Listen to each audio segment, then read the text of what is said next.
Hey guys, welcome to the Constitution class. It is I'm about a half hour early, so if you want to actually 27 minutes early. So if you guys want to jump ahead to the 27-minute mark of the video, that's probably when the class is going to start. So FYI.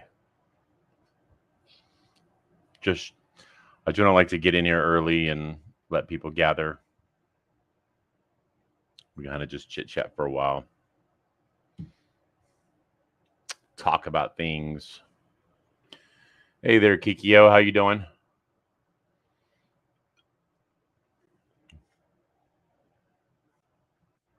You're early today.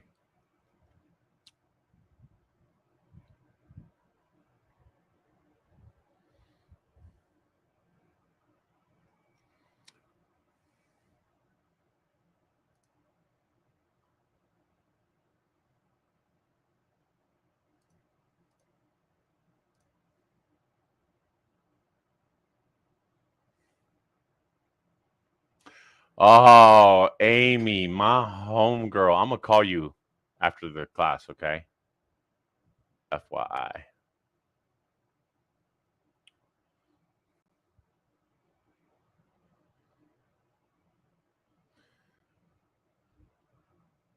You're at a bowling alley. So you're gonna do the Constitution class from a bowling alley? That's pretty cool.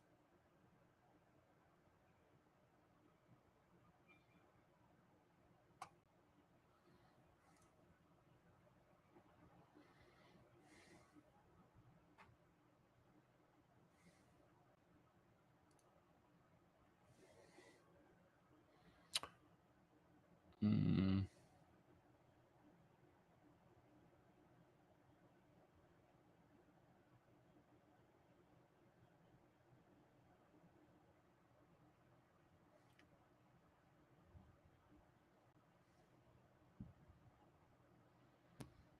How's it in Mississippi today?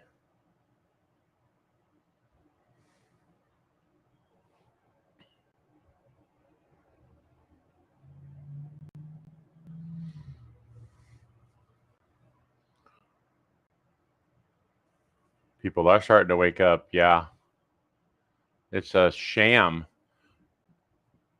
I saw there was a I don't remember where I saw it, but it was a picture of somebody who had it was armed, and they did something at during like one of the Roe v. Wade protests or whatever, and they were arrested and released. I, or all the charges were dropped um, at like the like when they were going to be brought up to the judge, the charges were dropped at the arraignment hearing.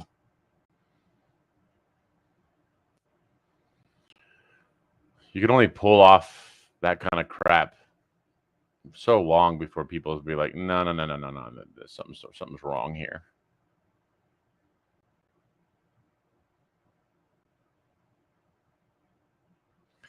Hey there, fierce warrior. What's it like in Mississippi today?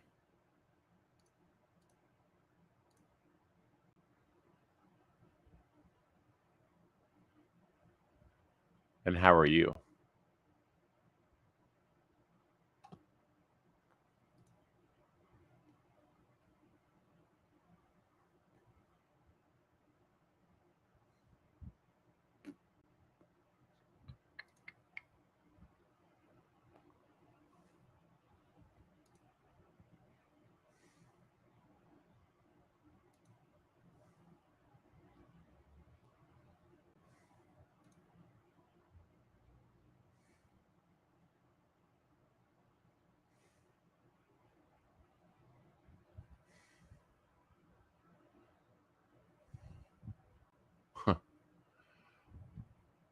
Remind me, Kikio, how old are you?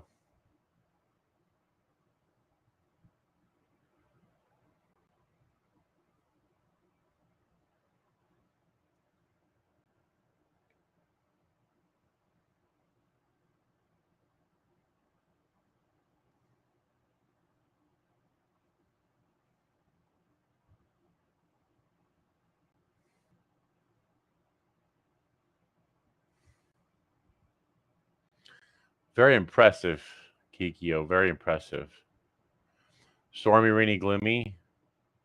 Like thunderstorms or just like gentle rain? I mean, if you say stormy, I'm going to say thunderstorms. So maybe I'm overthinking it.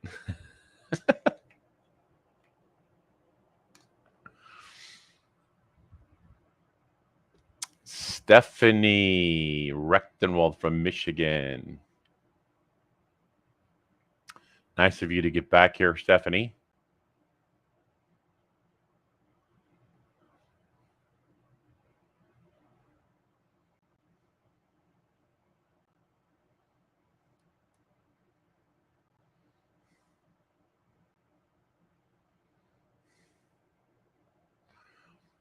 How you doing, Amy?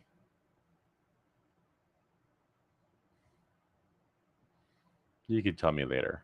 I'll call you.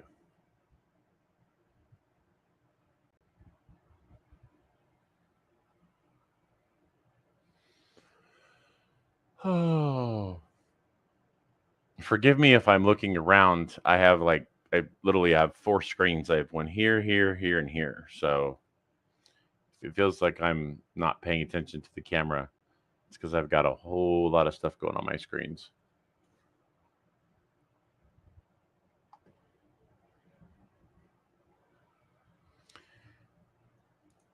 Amy, did I tell you what the new predicted low for XRP is going to be?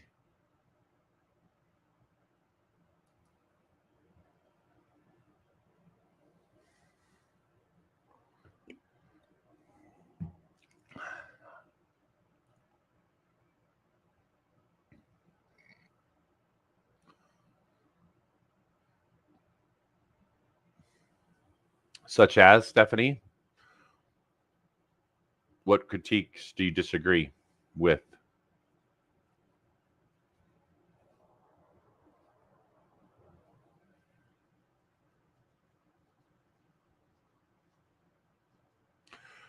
No, not 10. 2. 0.02. Okay, so you critiquing him because he was pro-tariff?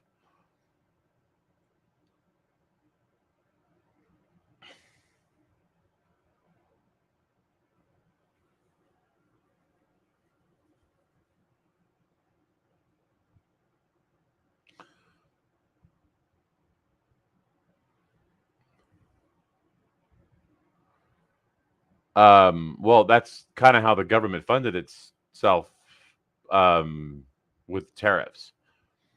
Well, the government funded itself with the tariffs for a long time.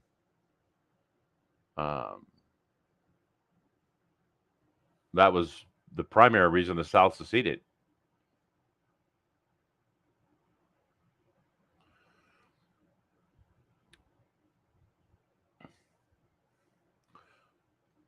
The tariffs were one of the major reasons the South seceded.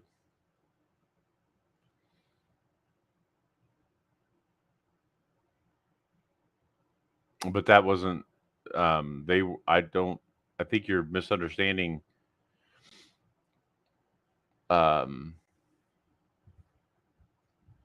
slavery was a big deal, but slavery was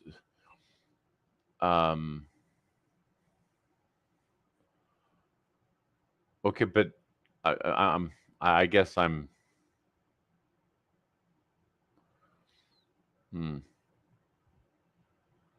it's kind of difficult to have this discussion with you chatting and me talking because I'm sure that you want to say things and it's rather a slow process.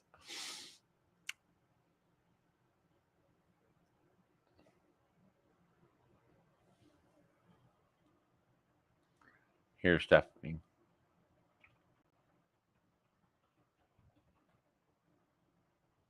Email me.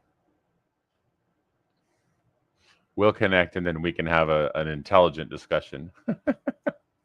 This is not easy.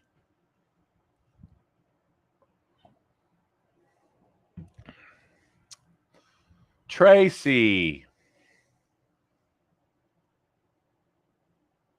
so nice to see you.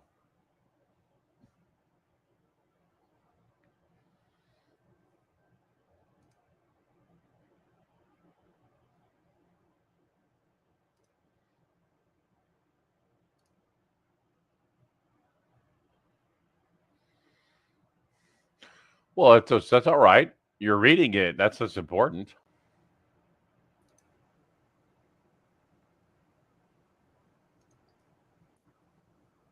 Hey, what's happening? Muscle shirt today? Do you want? I'm just sorry. I just got back from the pool. You want me to go put another shirt on? No, I don't care. I'm just giving you shit. I haven't heard it called a muscle shirt in a long time.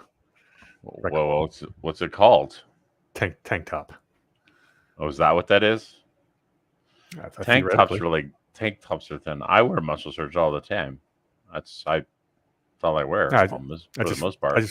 I just haven't heard the term in a long time. That's what I used growing up.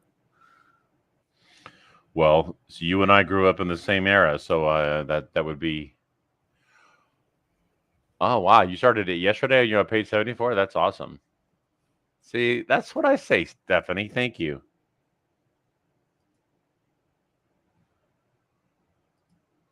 Stephanie agrees with me. She says tank tops are for girls.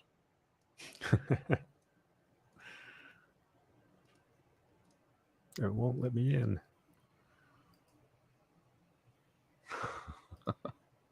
How you doing today, Ron? I'm well. So Stephanie she's reading The Real Lincoln by DiLorenzo. Excellent. And she says she has a few issues with DiLorenzo's critiques of Lincoln, so mainly about the tariffs. But this is really not a very good forum because I can talk and she can't. She has to type. So I sent her my email address and we're going to connect so that we can actually have an intelligent discussion. Sounds like a plan. Now I'm reading up here. Amy's got thunderstorms. Yes, she does. Is she going to survive? Hey, and we got Kikio here early. Kikio was here. Kikio was first. Stephanie, what part of Michigan are you from? I spent a lot of time up there. My best friend moved there to get married, so I drove all over the state.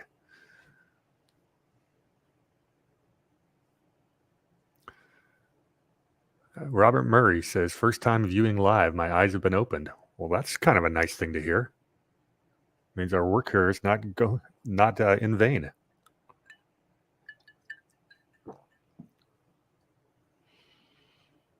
Okay. So my best friend was the head golf coach at Ferris State University in Big Rapids. So that's not too far from you, I think. Greenville. Yeah. I don't know exactly where Greenville is, but I know Big Rapids is an hour north of Grand Rapids.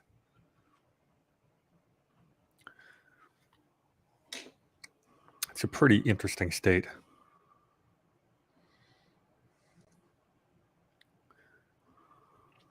First time I got there, I went to a deli, and they were asking me what I wanted on my sandwich. And I tell the girl, like, okay, I'll take some turkey, Swiss, avocado. She looked me right in the eye and says, what's an avocado? Apparently, had I called it a crocodile pear, I would have had a fighting chance. I had never heard that one. Here. I said, do you guys have any local beer? They go, yeah, we got Bell's. We got Budweiser and Bell's. Here you go. So here is Greenville, Michigan, right here. And it's just to the northeast of Grand Rapids.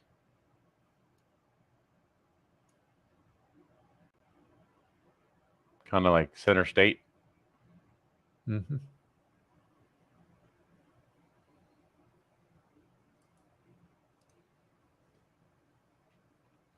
And the best thing to do there is go to the Lake Michigan and run down the dunes.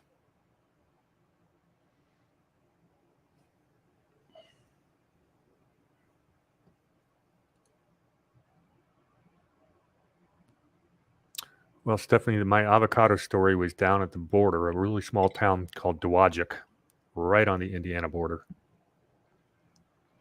And from there, we went down and I got to go visit Notre Dame, which has gorgeous architecture. Stephanie, the author that I was telling you about that's going to be speaking at Red Pill Expo is Michael Rechtenwald.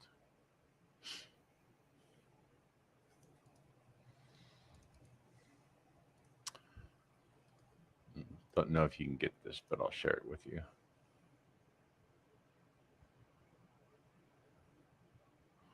So I guess she says she runs she goes to Silver Lake and they run it all the time.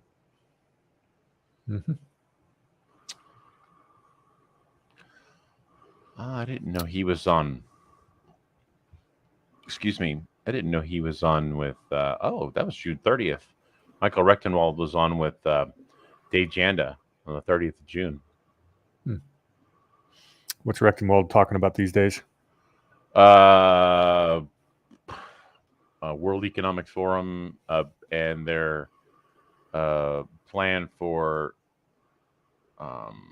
new world order. Basically, it's their vision for the world is hypercommunism. Sure. Communism is just a tool to assume central power. It's one of many isms. They all work for the same thing. At the end of the day, fascism, communism, what is it? Theology. What is it? The religious dictatorships, what those are called. They're all the isms. At the end of the day, it's all about centralized power and control. And that's also where the solution is. It's decentralized power.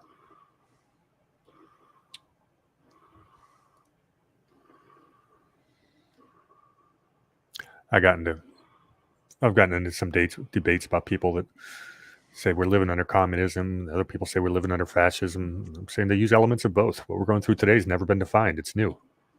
It's a new iteration of tyranny. I definitely think that we are much more. What we have now is much more fascistic than communistic. Sure, but they're using they're using an awful lot of Marxist tactics to get us here. I mean, that's where you get the wokeism. That's where you get. Okay, I can see that, but I'm talking about the style of government that we have had in this country for the last 80 to 100 years is much more resembles fascism than communism. They're trying to migrate into communistic. But we are much more fascistic in the sense that the government by means the government is in control, or the corporations and the government are basically one and the same, running the cartel. Yeah, that's the cartel system I always talk about, and it truly isn't. I'd say it goes even back to the time of Lincoln. His Lincoln had some corporate bosses. It's just the way it is. Hamilton was the same thing. He wanted, the modern day, the version of corporations there, the money people interests in the Northeast. That's who were Hamilton's sponsors. And it's the old British mercantilist system. Whether you call it fascism or not, it's what it is. It's moneyed interests running the world. And you go back and look at the landed estates, all the way back to Rome, throughout European history. It's the same darn thing. Question. Let me ask a question. I want to ask Stephanie a question here. She's talking about her divide with Trump is his nationalism. Do you mean that from the standpoint of hyper patriotism, or how do you define nationalism, Stephanie? But I agree. I'm in absolute agreement that we need to live local.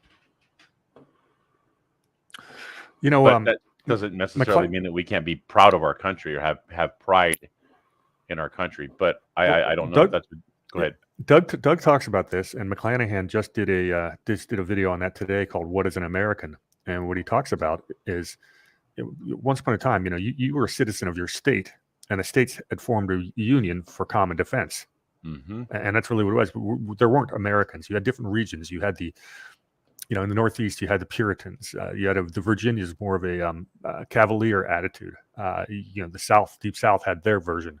And we all had all these different personality traits. And one of the things that's going, and here's where I agree with Stephanie, if she's using nationalism the way I think she is it is absolutely not going to work with DC trying to impose one culture upon the rest of the country. I believe that's what she just said in her most recent comment. She says we need to focus locally, keep the federal government out of our business, and that is I absolutely agree with that.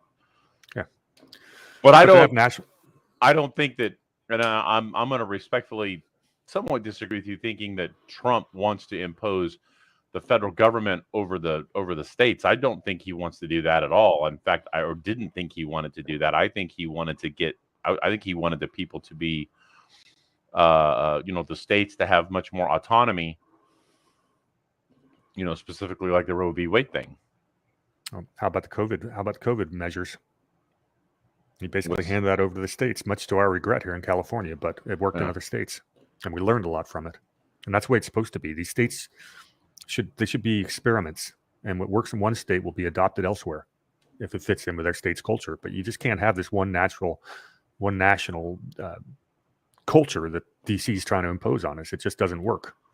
We are not one country. We're 50 individuals. That's correct. 100% correct. We are 50 independent. We are 50 individual countries which comprise one. I don't dare. I hate using the term nation, but but at the end of the day, I think Stephanie and I are very much on the same page. I am proud to be an American, but at the same time, I don't want the federal government telling the states what to do, just like I don't want the state governments telling the local counties or municipalities what they have to do. In some cases, yes. Some things should be statewide. Some things should not. Well, okay, I agree with that, but not everything should be. But I think the bulk of what needs to be done is at the local level. Local people know what local people need. Period. But yes, on a certain level, like the age for buying alcohol. That's some state laws could be reduced to the county. Mm-hmm. That might be one of them. There's no reason to have the idea of a highway patrol. That's probably better run by the states than individual counties, but only on the highway system.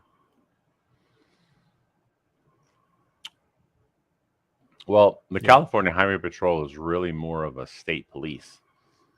They just call it the Highway Patrol. Well, it kind of morphed into that. Well, California actually had a state police that was disbanded, and the Highway Patrol basically became that. I think the Highway Patrol is in charge of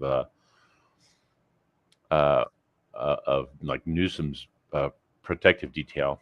So I do agree that America needs to come before other countries. But he did issue lots of executive orders. I admit I had to look at his EOS to see if there were any arranging the federal executive branch. And I don't think there were. I don't think there were. I think he was very deliberate in the things that he was doing to make sure that anything that they were doing from an executive order standpoint was really more directed towards the military, towards kind of the fight that we're in.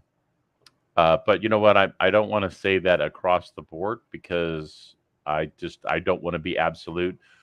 But Stephanie, you and I and Warhamster, we are 95% congruent. I'm sure that there's going to be a few things that we subtle disagreements about, but for the most part, we are on the same page. Yeah, it's the disagreements where the fun is. Yeah, devolution. We'll see. We'll see if that's what's going on. I've actually talked to John, and he's a really smart individual. He had a great show last week with Jovan Pulitzer going over the Arizona audit stuff. if anybody's interested in election integrity, go to that. That was probably one of the best things I've watched in months on the election stuff. And John did a good job. He had a couple other guys on there who I hadn't seen before. They were pretty sharp too. A couple of co-hosts. I don't know. Ron, you definitely want to watch that one, but for the audience, I highly recommend. In fact, I might even just have that link still up. Let me see if I can grab that. Yep, here it is. Yeah, what's interesting about the devolution executive orders is, Biden's undone a lot of Trump's executive orders, including the one at the border, stay in Mexico type stuff, but he hasn't touched the devolution executive orders. Just an observation. I don't know what it means, but you'd think he would have tried to overturn those if he could, or if it was something, basically he was trying to undo everything Trump did. So why would some of those be untouched? What say you, Mr. Partain? I don't know, honestly. One second. Go back to America first. Then, do you agree or disagree that we should change tariffs on other countries' imports? No, I think that we should have tariffs on other countries' imports, and I think that we should abolish the income tax because that's the way it was a long time ago. I am really close to that same line of thinking, and I've been going down that path for quite some time. And these guys yell, "What about free trade?" Well, what they call free trade is crony capitalism. Absolutely. And, that's what free trade has been. It said, don't ever. People get bogged down in that argument. Why are you against free trade? I go, I'm not. But it's also and Trump showed that tariffs are a really good diplomatic tool.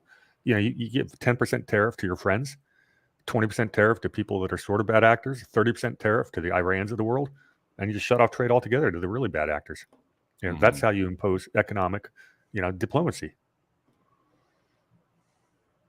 Is DiLorenzo anti-tariff? Is that what you're saying, Stephanie? I don't recall reading that, but it's been a minute since I've read that book. He's got a pretty strong libertarian streak, so he might be anti-tariff. But his version of free trade is a lot different than what I just described. So I could go with his answer on this one. Although I'm more inclined to agree with you. I do think a tariff, if you abolish the income tax, the government has to exist. You got to pay for it somehow. Tariff's a good way to do it. Now, the question is, should states have tariffs on each other? It would stop. No. You're saying absolutely not? No, I don't believe that states should impose tariffs on other states. That was the whole. That was one of the purposes of the Constitution. Well, the problem is because there were uneven tariffs. So if it was like a blanket, flat, like even 5%, just to favor local production over out of state, that would be the purpose of doing that. Because obviously, what happens is these corporations get bigger and bigger, and they consolidate, and they drive other local businesses out of business. And that's one of the things we need to. There's got to be a way to stop that from happening, and still have what we call free and fair markets, or what other people like to call capitalism. Who invented the term capitalism, or who first made it prominent? I think the capitalism wasn't that Marx? That's absolutely correct, my friend. You have a good memory. Yeah. Yeah, it was the first time that was really widely used. That term, the way what it now describes. Right. It was Marx that did it so that he could differentiate between communism and capitalism. Yeah, and that's one of the things that, if you want to nitpick with the founding fathers, they didn't adequately describe what our economic system should be of free and fair markets. That should have been articulated very clearly. And to have it, what they were talking about, having that be called capitalism. Yeah, well, what the Marxists are, moaning about isn't true capitalism either. It's crony capitalism. It's mercantilism. It is exactly crony capitalism, which crony capitalism is a fancy way of saying fascism. So, which is mercantilism. Yeah. Stephanie, I just shared. Hold on a second, Stephanie. I just shared a YouTube link. It's Dr. John Coleman, The Committee of 300. If you haven't seen it, it's actually rather old. It's about a 30-year-old video. Its video quality is very poor. But I think you would that one. I think you would like that. I've watched it several times, and I get a lot out of it. It is fantastic. and he talks a lot in there. He talks in there about tariffs and how free trade is bad.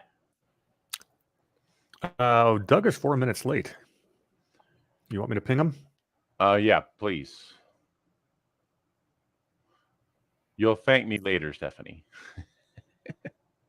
Yeah, it is a good video. I haven't watched it in ages. I'm gonna rewatch it tonight. Fantastic. Yeah, I need to watch it. I need. It's like an hour and a half, but it's like, wow, awesome.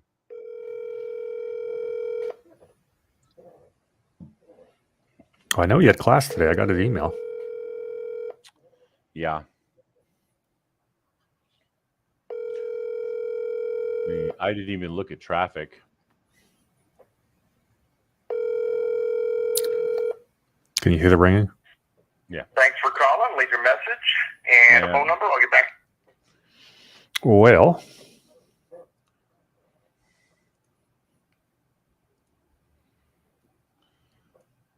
Well, there's obviously a lot of traffic in Temecula, but not any more than usual.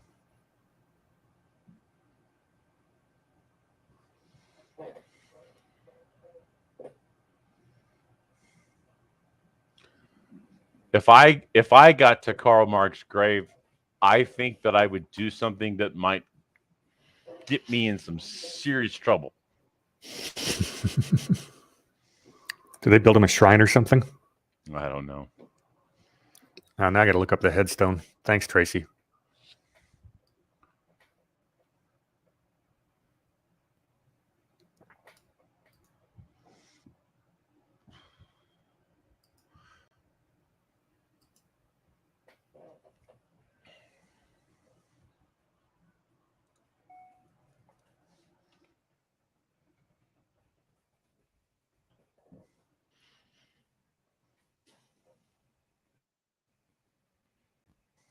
Oh my God. Well, he's got a big old picture of his head with his flowing beard. And I cannot read the inscription, but there's some versions of it where there's some graffiti on it. Memorial to Bolshevik Holocaust. I like it. 66 million dead. Good graffiti that time. Oh, look at that. Yeah, the Karl Marx London Memorial. Awesome. 3 years ago. Memorial to Bolshevik Holocaust. Yeah, well, 1919. What do we do if Doug doesn't show up, Ron? Well, I don't know.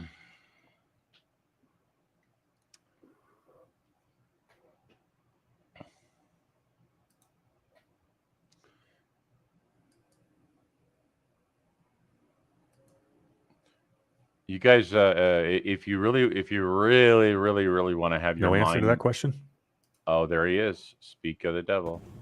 You're talking, but I can't hear you. Oh, there he is.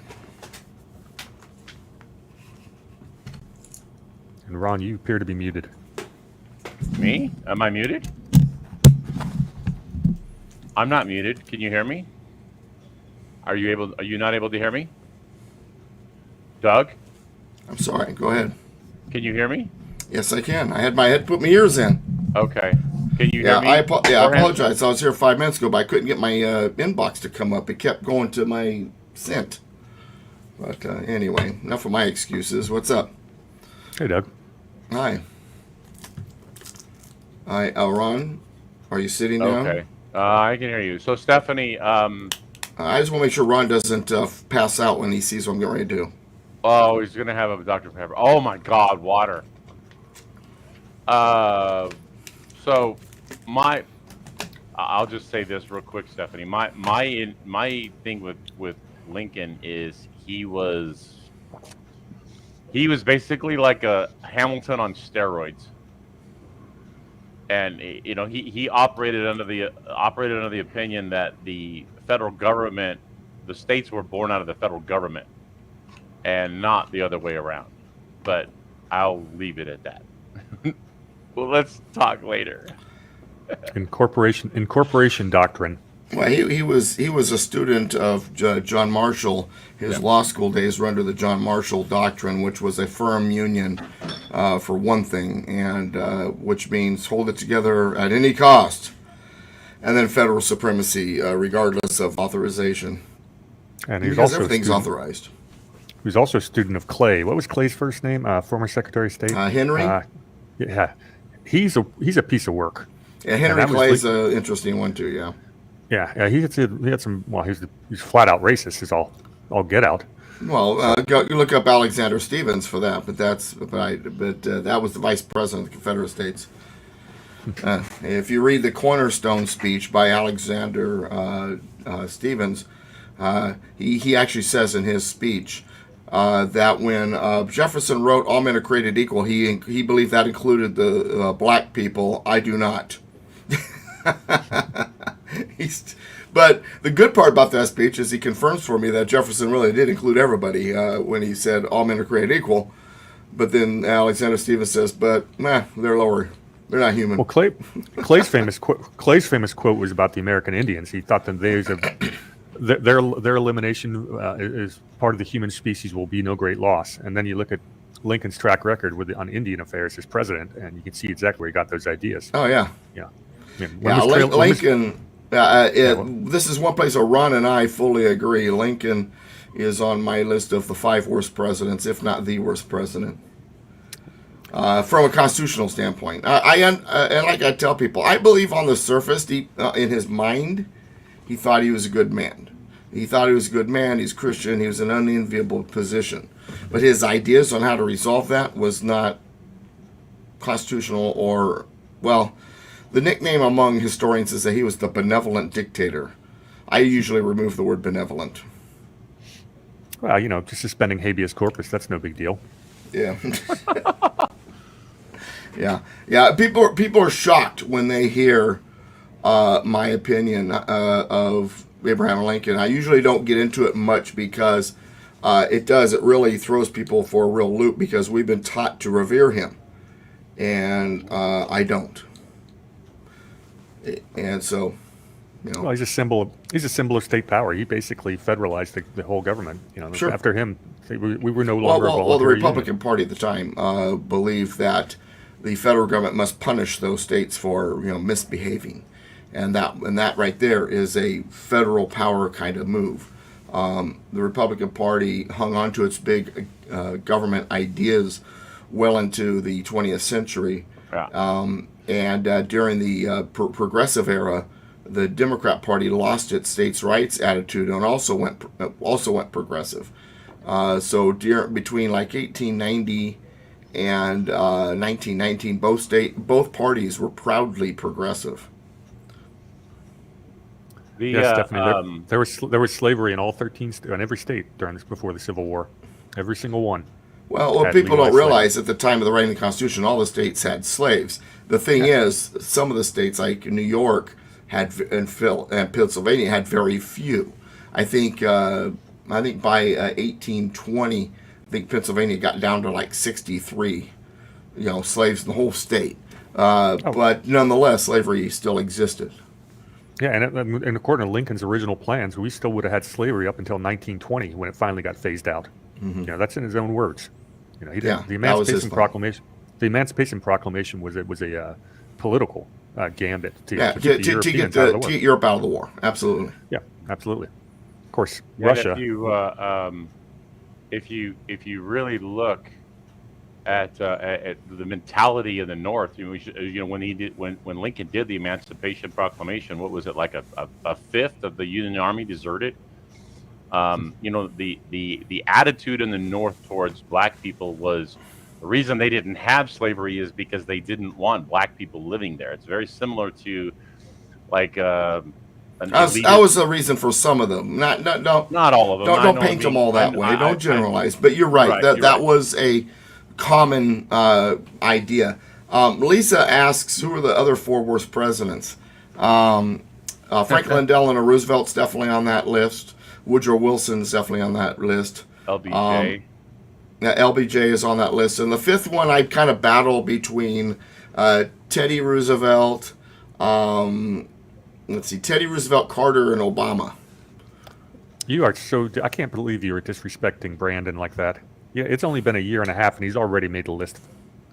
If we're talking from a pure constitutional standpoint, well, the thing is, she asked for my list of the worst presidents. Well, the list is too long. Yeah, he's not president. Okay, He's so a guy. He's a guy they're letting hold that spot. Let me tell you why I think Biden is going to. Chris says FDR was the worst. I would tend to agree. He and Lincoln kind of battle for that position, and Johnson. So for sure. I'm going to give you a little bit of a slightly different perspective that why I think the man masquerading as Biden is going to go down as one of the greatest presidents in the history behind the scenes. Oh boy, here goes crazy Uncle Ron. I can't wait for this one. Because the country is actually getting to see what the left wants to do. He's pushing the left agenda, and he's bringing. He's exposing them for who they really are. He's bringing a Obama crap did ton of people to our side. Yeah. So. Stephanie, great. According to De Lorenzo, it was to save the union. Exactly, it was to hold together the union. It was their primary reason. And the thing is, at the time, a lot of people were believing that it was a firm union. You weren't allowed to secede. But secession is definitely, to this day, is still a state right. Yep. Well, the European powers definitely wanted a fractured United States. So the one bit of credit I will give to Lincoln is he did preserve the Union. Now, whether that's a good thing or not can be debated. Well, yeah, they definitely wanted a divided America. You're correct on that. Yeah, the British had a full army. The British had an army in Canada. The French had an army in, I think it was Louisiana, just ready to perch. And if it hadn't been for the Russian Navy, this would have not just been a civil war; it would have been a world war. So perhaps, yeah. Well, the Emancipation Proclamation, for those of you who didn't hear what we were saying earlier, basically it was to make the war about slavery. What it did is it changed it from defending a firm union and pulling states back into the union to a war about slavery. Once the war was about slavery, the people in the countries that were defending and helping the southern states rose up in protest, and that forced these European countries, France, British, and so on and so forth, to pull their navies back. That allowed the Northern Union Navy then to really create a a multi-front war. They took New Orleans, which divided the Confederate States. They hit Charleston, which was devastating with their Union Navy. And once that started happening, when I say New Orleans, the reason why New Orleans split it up is it gave them control of the Mississippi River. And it not only split the Confederate States into half, but it also gave the Mississippi River, as an incredibly important trade route, or supply route, should I say, to get their supplies to troops that were close to the river. So, I mean, once the Emancipation Proclamation happened, war turned immediately. So Raging Smirk said Texit. I like that. Yeah, Texas exit. Texit is exploding in Texas. So I just give you guys some perspective. I know that there's probably going to be a lot of people who want to have their states, secede and whatnot, and that sounds all well and good, but I'm going to respectfully disagree that we need to have secession. We need to unify as 50 states to come together to fight the fight that we need to fight. Having once you secede, you lose all of the privileges and benefits of the Union. Well, and it's not even so much that we just if Texas bailed, then it would then the people that are left in the United States, there's a lot of good people left in the United States, would have to be would now be subject to all the crap from the federal government. So we need all of them. We need all of them to fight this monster off. We need them all. Now, I just want to make a real side note, and it's just a real light side note. You always crack me up, because I think one of the most common things we ever hear come out of Ron's mouth on any of these is, I respectfully disagree. Yeah. I love your brother, but that cracks me up. What I say? Did I say that? Not, yeah, you did, and it's okay. It's good. At least you're respectfully disagreeing. You could be like, you're full of crap. Here's the truth. I mean, you could do it that way. I'm glad you at least respectfully disagree. But Hey, well, okay, so yeah, I say that's something that I say a lot because I'm used to did talking you find to a yourself lot in of situations where you disagree a lot? I get it. Well, no, but I'm debating people who have very, very different ideologies. So I say respectfully, it's almost like when I say I disagree, the respectfully is almost like an automatically inserted word. Well, you're a Navy guy, and that's one of the things as a military guy. You respectfully request, you respectfully disagree, you respectfully whatever. I mean, I used to sign all my letters, respectfully yours. It's a military thing, so that's a part of it. But no, I get a kick out of you because that's one of your favorite things to say, and I just get a kick out of it. I'm not putting it down. I'm not saying you shouldn't say it. It was funny because it's like respectfully disagree comes out quite a bit, and it's just kind of funny. All right, now today's program we're kind of willy nilly right now, and the reason why is the idea was to answer questions from a particular individual who I don't see in there. No, you're not here. And that usually happens. But so I'm gonna say a few things about that, and then and then I wrote in my email that if that doesn't happen, then we get into the Fourth Amendment. But I want to spend about 10 minutes kind of talking about some of these arguments we get from the other side, so that you guys really understand. I want you to be able to know how to respond to things and why we need to have our language down when it comes to these people. Now, don't get it twisted.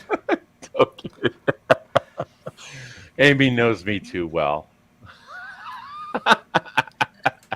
Looney Tunes. Yeah, Tracy. Tracy, you've got a great memory. Oh, I remember Looney Tunes. Yeah, well, the thing about Looney Tunes is once it exits stage left, you don't see it till the next time Looney Tunes comes on. All right. I also want to talk about something real quick that I want to discuss with the class because this is very important. So, I was actually early. When I got home, I laid down for a power nap, and I told my wife, "Don't let me go past 2:50." At 2:50, she tried to wake my ass up, and my ass didn't want to get up. I finally get in here at 3:01. And I'm like, my inbox won't come up on my email. So it's taking me 5 minutes to basically shut down, restart it, and find your email to get into this room. So I apologize for my tardiness. But that said, the reason why normally what happens is after my class in Fallbrook, a lot of the students want to talk. And my attitude is I haven't eaten yet. So if we're going to talk, let's go to lunch. I don't want to stand in the parking lot talking like I do with most of my classes. And Ron knows exactly what I'm talking about. He used to come to the Corona class, and Warhamster knows what I'm talking about because of the Carlsbad class. Whenever my class is over, that's not when I leave. That's just the way it is. Never. And because a lot of people have questions and all that, and I am willing to field those questions. So when it comes to the Fallbrook class on Tuesdays, typically I get up, I do a whole bunch of things. I'm working, I get out the door, and I don't get a chance to eat. So by the time class is over, because I get headaches if I don't eat, and so I'm like, hey, let's talk, but we'll go to lunch today. The people who typically want to go to lunch weren't there. The people who were typically asking questions weren't there.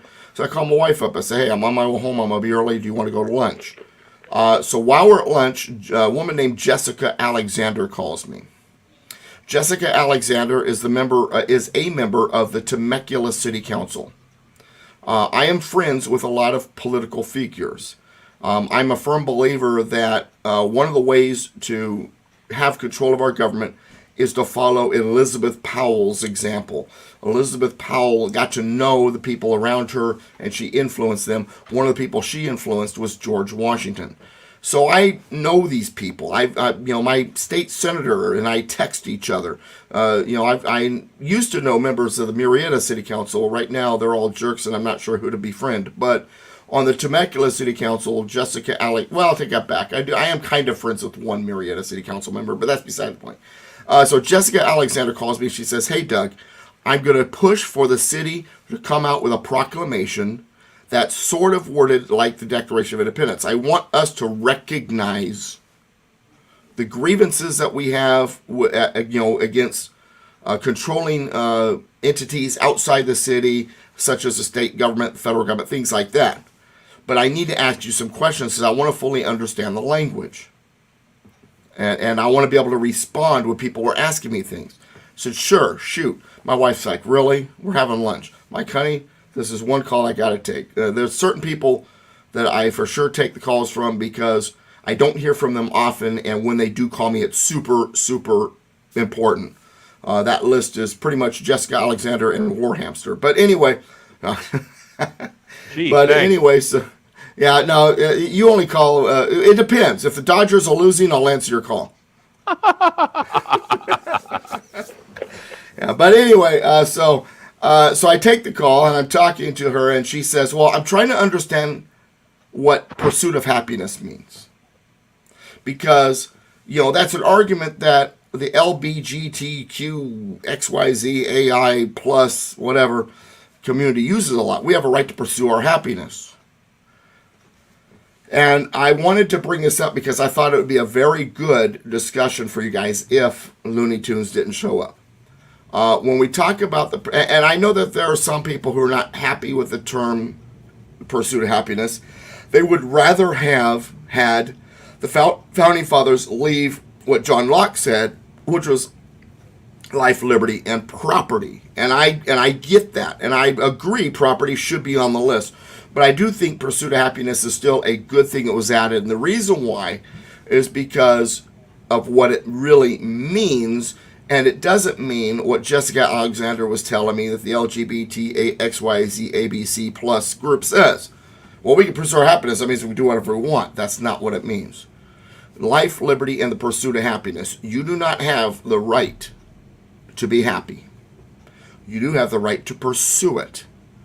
What that means is government is not supposed to put up obstacles for you to pursue it. Because your rights, according to the First Amendment, is none of government's business. Congress shall make no law. And according to the Second Amendment, it's none of their business. Shall not be infringed. And according to the Third Amendment, it's none of their business. No soldier shall. And according to the Fourth Amendment, it's none of their business. Shall not be violated. In other words, the purpose of government when it comes to our rights is one, to stay away from them. Our rights are our business. It's our gift from God. They were given to us by God, none of government's business. However, we do have these rights, and in order to operate in an orderly fashion in our communities, in other words, in order to have an orderly society, when it comes to our rights, there's going to be certain laws or certain rules that we're going to need to agree on.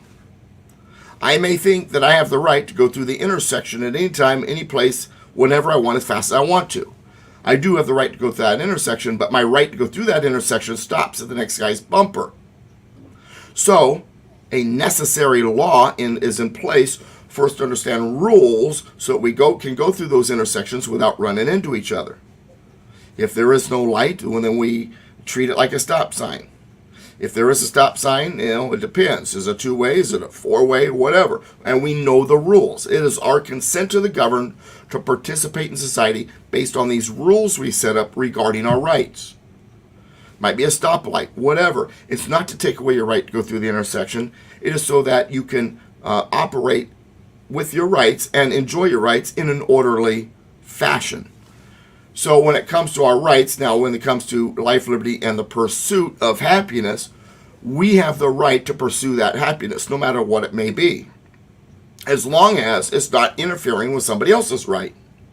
My pursuit of happiness stops at the next guy's right. If it makes me happy to swing my arms, that's fine, but I better not be punching anybody in the nose, because now I'm violating their right not to be punched in the nose. Government, unfortunately, thinks that the best way to solve that is to keep you from swinging your arms. No. I should be able to swing my arms. It's none of their business if I swing my arms or not and where I swing them. It's their business when I swing my arms into somebody's face. Then They're there to take a report. I hate the protect and serve on the side of our police cars. They're not there to protect and serve. They're there to serve and take a report after someone gets punched in the face, so to speak. So you have these rights, and we're told that with your rights that they are to be guaranteed or protected by the government or the Constitution. That's not true. That's not. We already went over it, right? Congress shall make no law, shall not be infringed. No social shall not be violated. Their job is not to protect and guarantee your rights. Their job is to stay away from your rights unless necessary, because your rights got violated in one way or another, regardless of what it might be, by a business, by another person, whatever. So, life, liberty, pursuit of happiness. I don't have a right to education, but I have a right to pursue it. If it makes me happy, I can pursue it. Their job is not to put up obstacles. But that doesn't mean that such and such entity has to give me an education. Their job is to stay out of the way. If I can't get an education from such and such and I'm pursuing my education, then I need to go elsewhere to find where I can get my education within my means, within my abilities. Because not all places that offer education, I may be able to get it. My job is to pursue it. When I have the right to pursue that education, I don't have a guarantee or a protected or protection from government to make sure I get it. Okay? So, education, no. Pursue it, yes. I don't have the right to health insurance, but I have a right to pursue it. I don't have a right to health care, but I have a right to pursue it. I don't have a right to a guaranteed gun, but I have a right to pursue it, and they're not supposed to put up any laws that put up obstacles in the way. That's between me and my ability to purchase that gun. And if it's that one's too expensive, or that shop is, just doesn't have what I'm, pursue it elsewhere. I have a right to pursue that happiness. I have a right to own property. But I don't have a guaranteed right, or for them to make sure it happens. I have a right to pursue it. To pursue that property. And when I say property, I don't necessarily mean real estate. It could be anything that I own. I have a right to have possessions. Their job is not to get in the way of my ability to own possessions. Their job is to make sure that there are no obstacles from a legal standpoint. They can't put up laws stopping me from possessing what I want to possess. Now, there may be obstacles in life. It's too expensive. That guy is only selling to 55 and older, whatever. But I have a right to pursue it, but that doesn't mean government has to force them to sell me a piece of property. Or how about this one? I don't have a right to have a cake baked exactly the way I want. But I have a right to pursue it. Life, liberty, and the pursuit of happiness. If that makes me happy, fine. Let's pursue it. Don't let government make laws that disallows that. I didn't But if know. somebody else has a right, a religious right says, hey, I can't do it. Pursue your right elsewhere. Life, liberty, and the pursuit of happiness. Because my right stops at their right, regardless of what it is. And by forcing a Christian baker to bake that cake, what they just did is they passed a law saying, swing your arms and you're allowed to punch them in the face. And that's not what government's supposed to do. I hope that helps you understand our rights. Okay, go ahead, Ron. I'm sorry I didn't stop to allow you to speak, but I wanted to finish my point. But go ahead. The floor is yours. Oh, nothing. I don't even remember what I was going to say, honestly. Oh, good, because I'll jump in on this one, because Doug and I just recently had the conversation where I brought up I wish Jefferson stuck with life, liberty, and property. Oh, and you're that guy. Oh, okay. Yeah. And I came at it from a different angle. What I was addressing was stakeholder capitalism and how the World Economic Forum is basically assuming some of the inherent rights of owning shares of a corporation. They do not have that ability. They're doing it in the name of stakeholder capitalism. They're basically saying, you work, Doug, you went to work, you put your hard-earned money, you bought shares of a company, and with that share of ownership comes some rights. They are taking those rights away. It would be much harder for them to do that if the Constitution said life, liberty, and property. Now, because pursuit of happiness is just as important, why not say life, liberty, property, and the pursuit of happiness? Were they running out of ink? Did they have to take it out of there? There were arguments. There were arguments that feared putting property because they feared that it would make people think that government would have to guarantee ownership of property, because the idea that your rights must be guaranteed by government was something that was starting to rise up in certain certain segments of the population here and in Europe, and they feared that that it would be misunderstood. Well, it has been. And Madison was one of those people who were part of that fear that it might be misunderstood and property should be removed. In fact, it was originally his idea. Since we haven't jumped right into the Constitution, I did some reading after our debate last week. Real quick, hang on real quick. Darren, government shouldn't own property, period. Yes and no. They should be able to if it's for a certain specific purpose, like a military base. It's the property that goes beyond that necessary, needful buildings kind of position. That's where they shouldn't own property. But good comment, Darren. All right, go ahead. I'm sorry. Well, and you guys, we talked about it on this show last week a little bit too. We talked more about the whether the federal government had any business ruling on states' gun rights. And so I went back and looked at some of the arguments about that back in the founding. I was going through Federalist Papers and everything like that. And you had three groups of people at the time. And you had the Federalists, who were basically the modern day statists, who wanted they favored the idea of incorporation. Basically means the incorporation doctrine basically states that the U.S. Constitution gives the federal government power over all the states. It incorporates the states under its umbrella. I wouldn't call them Federalists, but go ahead.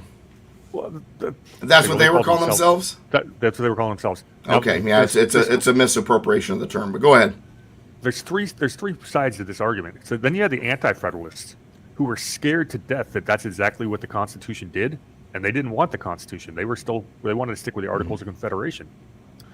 The third side, which won out, is with the Constitution as written, the way Madison wrote it, and that's the basically the stance the three of us have taken, is that no, the federal government does not have any business in the states. Some people would call them textualists. Fair enough, but there's three sides, and our friends Alpha and Michael were arguing from the Federalist side.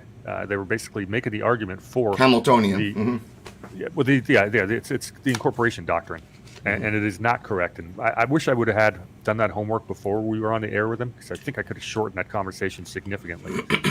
They were making the argument of people that they are opposed to in many other ways. So, the incorporation doctrine is an interesting argument because I have it often with my friend Mobley. G.R. Mobley is a constitutionalist like I am. We agree 99% of the time, but he believes that the incorporation doctrine, whether good, bad, or in between, was intended by his reading of the congressional records of the time. My reading of the congressional records, I don't come to that same conclusion. And then he thinks that it's also important because the states are going to be misbehaved. The states got to be made to, follow our rights, abide by our rights, so on and so forth. And you've heard my argument. It goes back to I don't want the federal government. And I know the founding fathers didn't want this, and I'm pretty sure, based on my reading of the congressional testimonies and the congressional record, that most of the Congress critters of the time did not want the federal government to dictate to the states what they could or could not do when it came to basic laws regarding our everyday lives, because that's really what your rights are about. Is your everyday life. Yeah, and it's reflected. It's self-evident. The fact that the states, all 50 of the states, wrote their own constitutions to govern their internal affairs, and a lot of them have an awful lot in common with the principles behind the U.S. Constitution. You would not need a state constitution at all if the federal constitution was supreme. So, and the idea about the incorporation doctrine, which was said to come out of this 14th Amendment, if it was in fact in the 14th Amendment, you would have seen the federal government apply it legislatively, and they never did.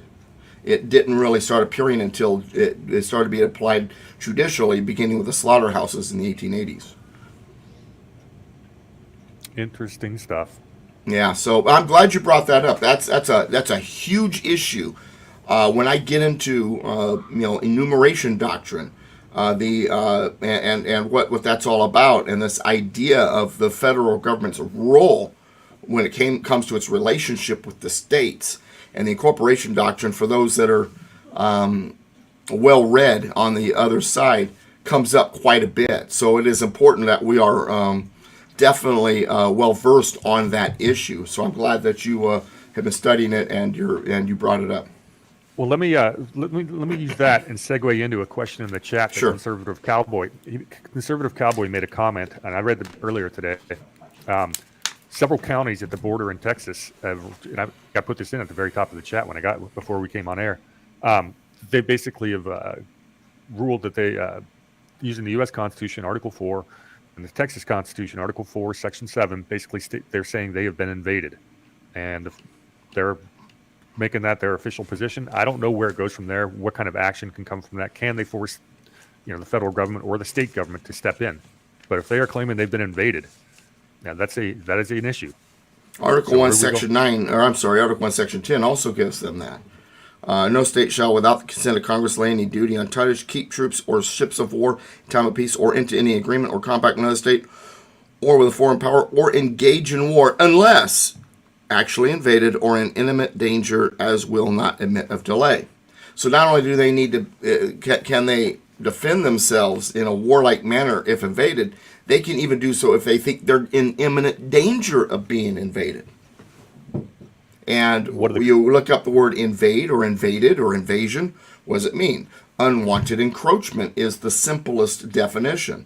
So the question is, are illegal aliens coming into your state against the law and unwanted encroachment? Absolutely, it's an invasion. And even from a militaristic standpoint, it's an invasion, if you really want to break it down. So they have every right, in my opinion. You're on target, the Conservative Cowboy, every right. State has every right to protect itself from invasion. I'm going to be very curious to see how that actually plays out. I think that's a pretty interesting story. Time will tell. Boy, I'm enjoying this because it's forcing me to actually think a little bit here instead of just go through my normal routine. Jeez, Ron and I have done our job. In the chat. Good questions from the chat today. Yeah, very good. How do you define household? They're talking about one household, one vote. Stephanie, I think, was talking about that because the idea was you needed to be a property owner. Now, most of the states didn't mean just real estate. Someone earlier in the chat room said that they did. Not necessarily. I think that was probably me. Okay. It didn't necessarily mean just real estate. It could mean possessions. And here's something that, sometimes it's a matter of context. So let me give you an example. Were women allowed to vote during that time period? Nope. Most people say no. That's not true. In 10 of the 13 states, their state constitution said that all inhabitants who met the ownership deal could vote on amount of property. Some of them required the minimum value of the property to be 20 pounds. Some of them it was 50 pounds and various other, I think those are the two main ones. When they said property, though, it didn't necessarily mean real estate. And single women often had possessions that equaled the minimum amount or more. Single women often voted. So then the response is, so you're saying married women were not allowed to vote. Well, the way the founders looked at a relationship and a marriage, it was a union. So the household, the union, really was only worth one vote. And the representative of the union was the man. So it wasn't that the married women couldn't vote. They were voting as a part of a union with their husband, but he was the representative of that union. That's the way they kind of looked at it. So it wasn't that they were saying, women can't vote, especially married women. It was, you are voting, but it's, your household is voting. And the man is the representation of that household. He's the representation of that union. And so, and so I said, Doug, the married women couldn't own property. They did own property with their husband. It was a union. And we know that was the attitude because he wasn't allowed to sell it without her permission, if you look at most of those laws. How could our founding fathers, they were so smart, they could actually define what a woman was. It's amazing to me. They weren't even biologists. I'm not going to touch that one, but yeah. That's pretty good. Or as I like to say in my classes and speeches, matter of fact, when I was in Denver this weekend, I did this. I was explaining how the natural rights are the natural order of things, and these truths are self-evident. And I tell them, I say, and I know what self-evident means. For example, when I get up in the morning, I get in the shower, I get out, it's self-evident I'm a guy. One would hope. Well, there's other people who can say the same. I'm not even going to comment on that. No, there's other people who can say the same. You two gentlemen, President Trump, Michelle Obama. I mean, there's plenty of them that can say the same.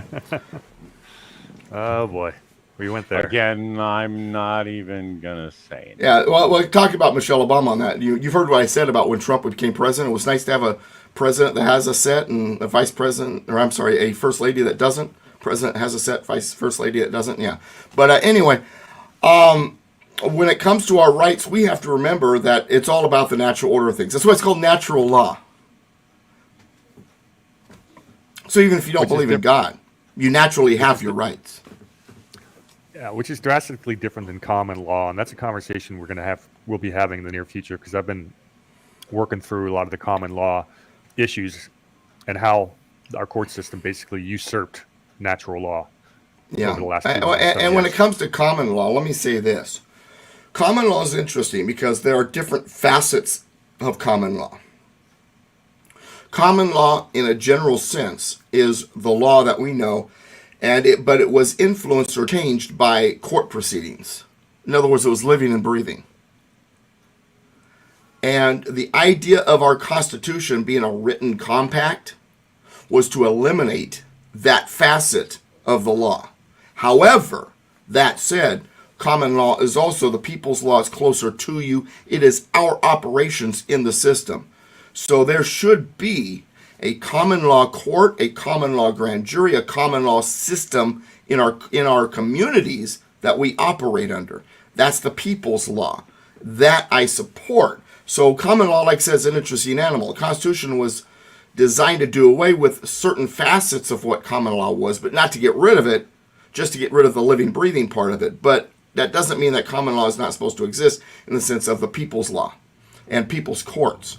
And we have lost our ability to fight back because we don't have a part of our system anymore.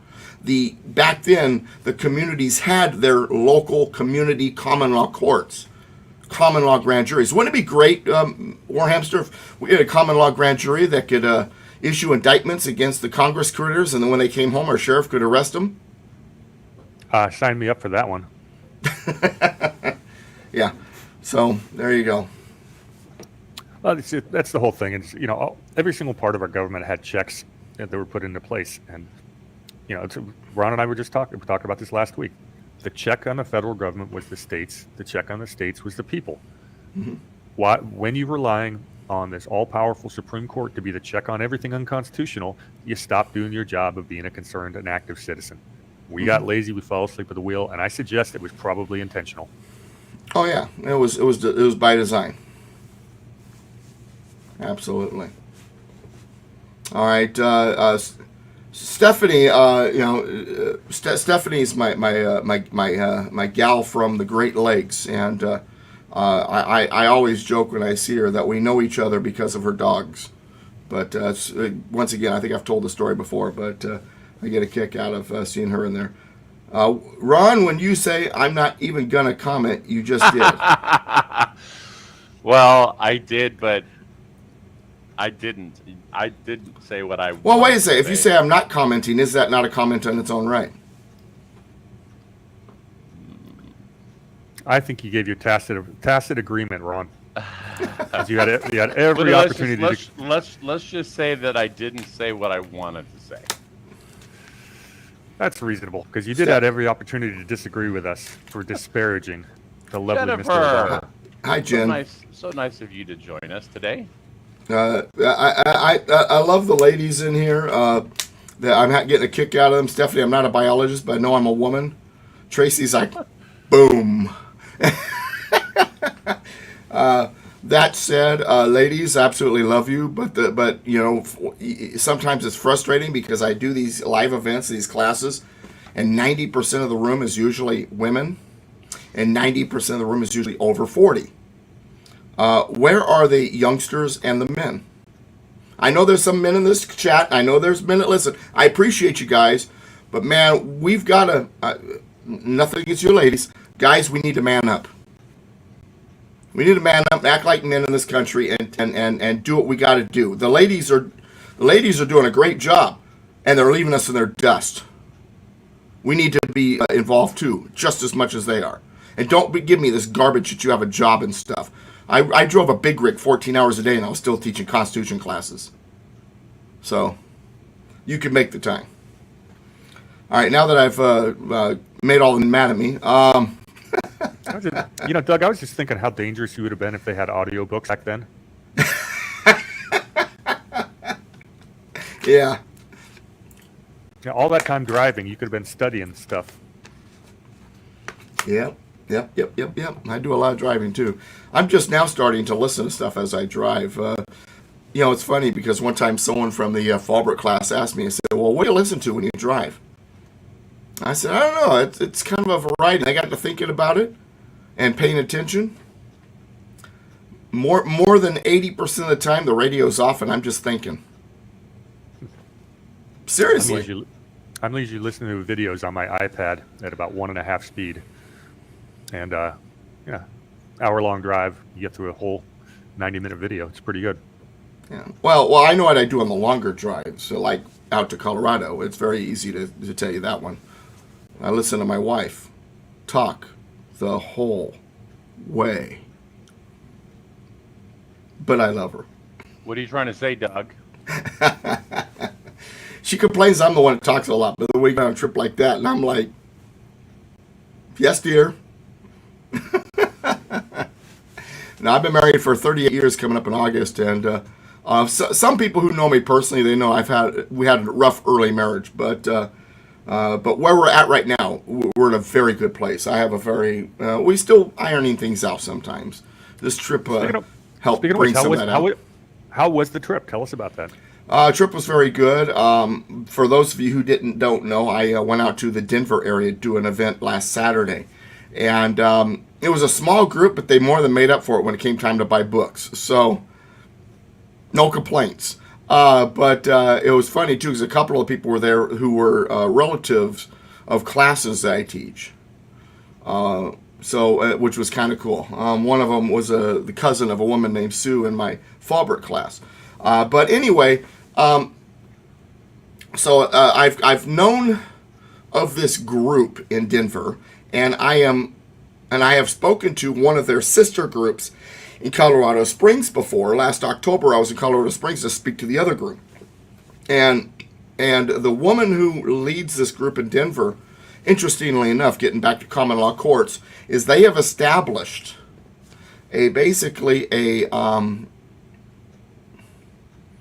committee of safety, which is something the founders did. A community group that's good to keep the community safe from outside control, like state or federal tyranny. And also common law jural assembly is what they call it. But it's basically a common law court. That's basically what it is. They've done a really good job with it. And so JJ got a hold of me and says, Doug, one of my big things about this group is I want everybody to be educated, understand the Constitution. You're like one of the best out there, and we've been working for over 6 months to get me out there. But it wasn't looking like it was going to work out until I had an opportunity to go to South Dakota. And so I'm like, well, it's on the way. I'll be able to go. South Dakota wound up not happening, but I decided to stick with the original plan to go anyway. I just had to raise the money. A couple of people, a member of one of my classes and a person who appreciates me on YouTube, donated, paid for the trip. And so I thank those two people. It just took two people to really pay for it. And so we drove out there because I prefer to drive. I like to sightsee. I figure if I've got to wait 2 or 3 hours at the airport on the way in, wait 2 or 3 hours as I'm getting back, well, hell, I'm halfway there during that time. I might as well drive. And it's a lot cheaper in gas than it was. Alan was looking at $600 round trip for one person. We spent $4.50 on gas.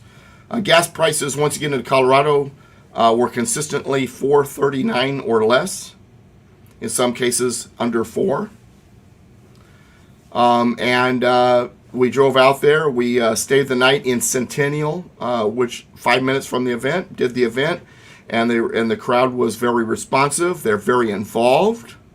JJ's been doing a great job out there with the Jural Assembly idea.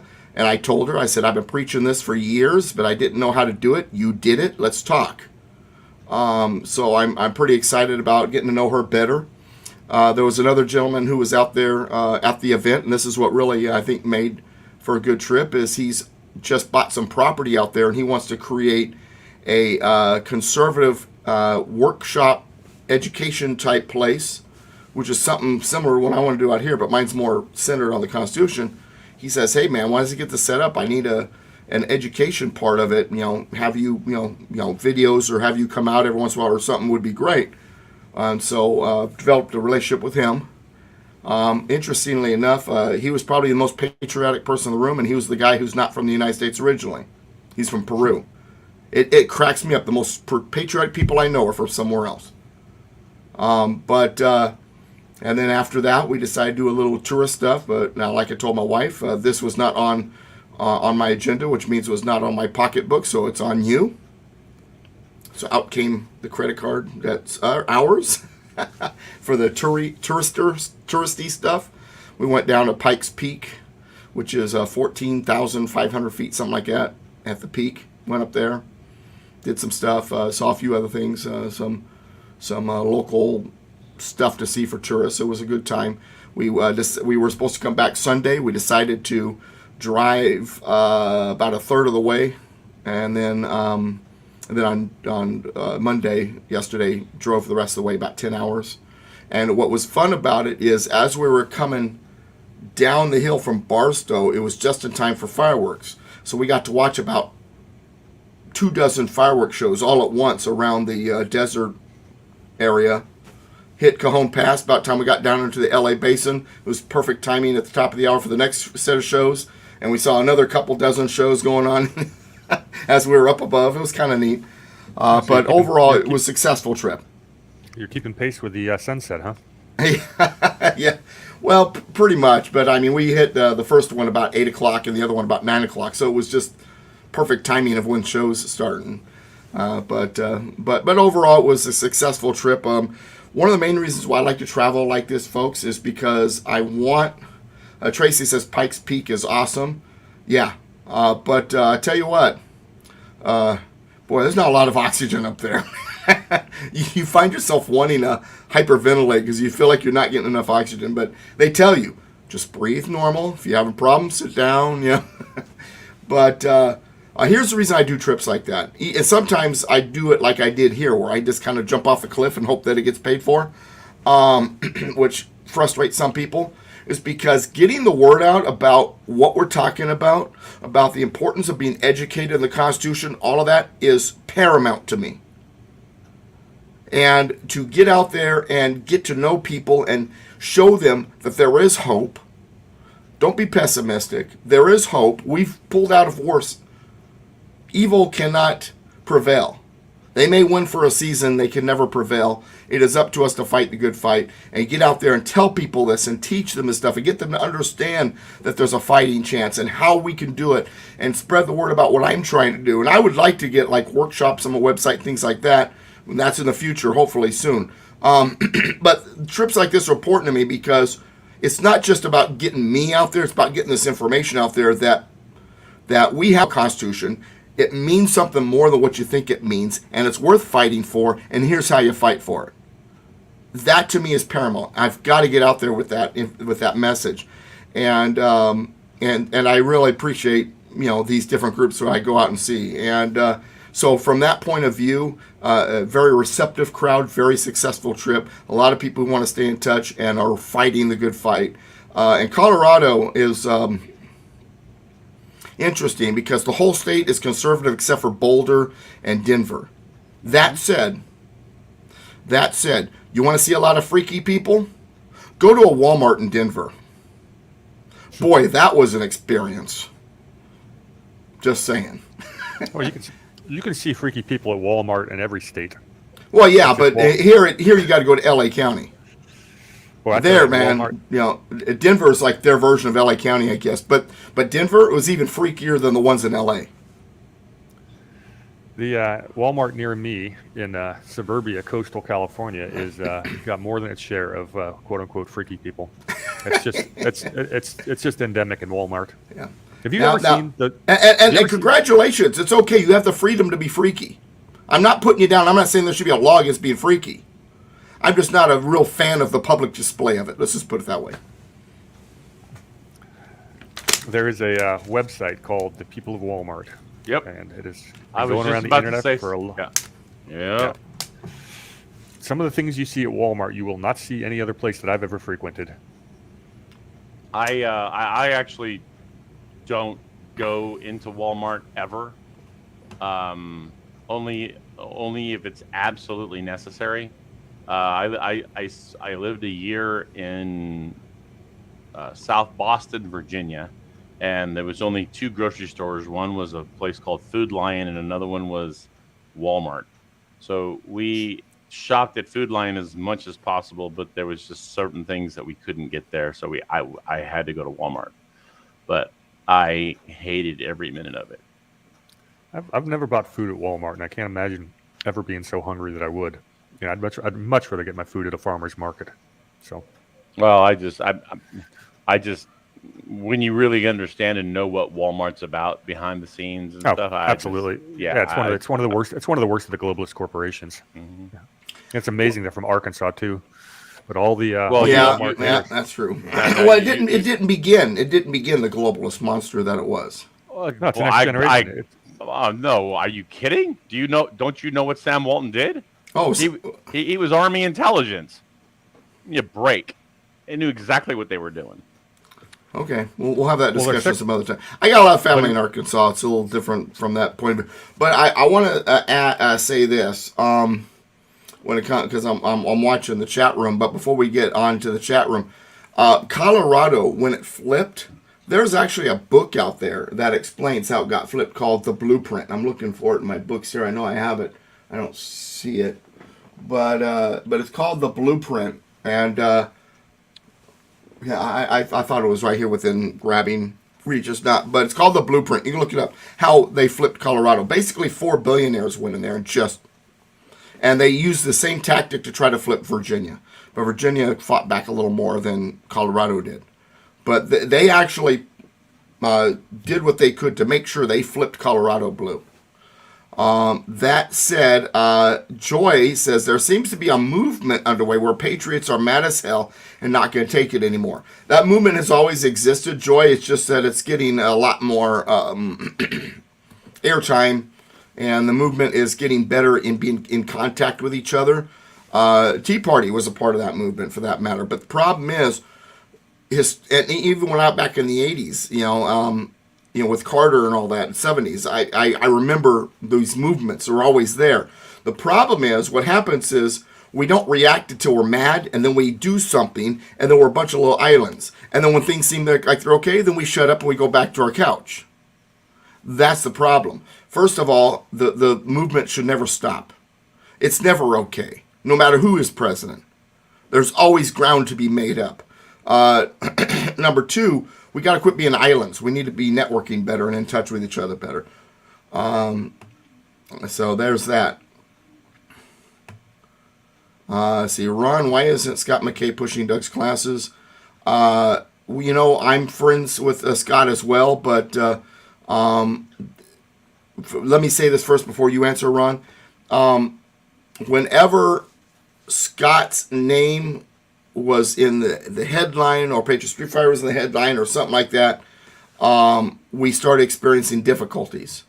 And so it was better for the class in the sense of not being censored, that while we are connected, we don't show that out loud, if that makes sense. All right, Ron. You said it perfectly. Now, that said, hasn't Clay been in touch with you guys?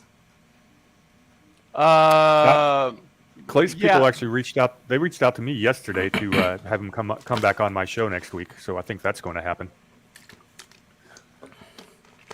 Well, you've made Warhamster. You've gotten Sarah Stevens and I practically bosom buddies over the last couple of weeks. See if you can work your hamster magic when it comes to Clay now. Yeah, it is hamster magic. It's an amazing thing. Warhamster's good at this stuff. Sam Walton was a guard for Japanese camps during World War II. No, Walton- he okay. Walton was in the Army intel, and he supervised security at the camps and at aircraft plants. So he was still in intelligence. And Joy, appreciate the confirmation. Thank you. That wonderful oxymoron, military intelligence. Yeah, it's sort of like an honest lawyer. Yeah. Oh my God! I just watched The Patriot for the first time. I know the Tomahawk. Haha, I get it. It's been a while since I watched The Patriot. Just because of you, Tracy, I'm gonna watch it again. It's all your fault. I'll blame you. Actually, that movie was created. The movie was created based on real stories. It wasn't. Yeah. It was a conglomeration of real stories. Yeah, our friend, and Ron and my friend Gordon, he's from Virginia, and he's a bit of a Virginia historian. He gave us we've met about a online. He gave us about a 10. That's right, you do know Gordon. He gave us about a 10 text history on that just the other day. Mm-hmm. So it's a really cool story. The guy go ahead. The guy who is played by Mel Gibson in real life is considered the kind of the grandfather of the U.S. Army Rangers. Oh, okay, Also, very good. Also, wasn't he considered the godfather of guerrilla warfare? Yeah. All right, that all said, this was not a normal class because it wasn't really a class. We had some fun. We relaxed. I'm actually kind of glad we did it the way we did because I just came off the trip. I'm tired from it still, and it was kind of nice to kind of hang out. That said, next Tuesday, we're going to start on Amendment 4. We're going to go through Amendment 4, 5, 6, maybe 7 and 8, maybe 6. Well, definitely 4 and 5. These are the legal amendments. And so you've heard of your Miranda rights and things like that. You'll hear some of that stuff in these amendments.